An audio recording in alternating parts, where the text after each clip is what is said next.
Sacrificial giving is a willingness to give up one thing that you value for something else. Each of us is asked to look at what we use our resources for. Giving of your time, giving of your heart and your mind, and really reaching out to others.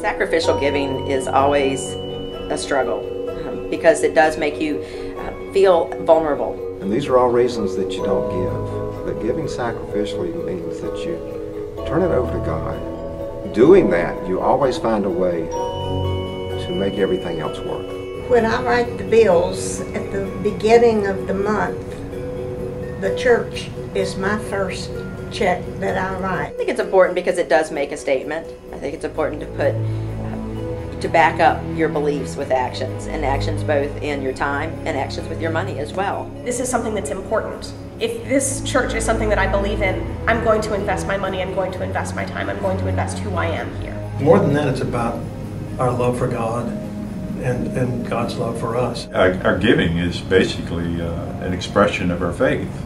Just being able to give back a portion of what gives you, what God gives you, is important. It allows me to be a part of that amazing thing. I don't know that I think of myself as sacrificing.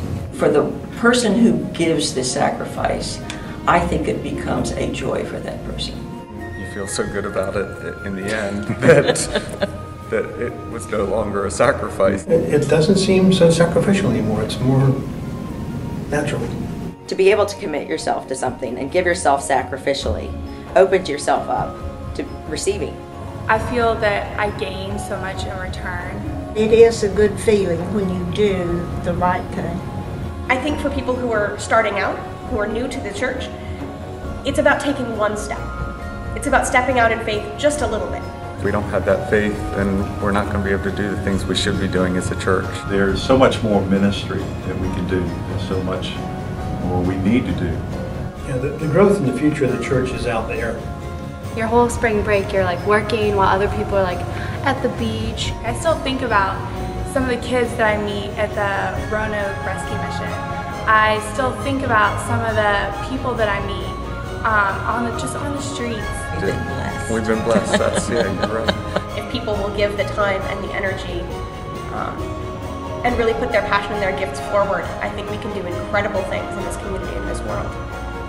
When I become radically generous in my feelings toward others, in my love for God, and my recognition that God loves me beyond anything I can imagine, it just changes my life, it changes my priorities.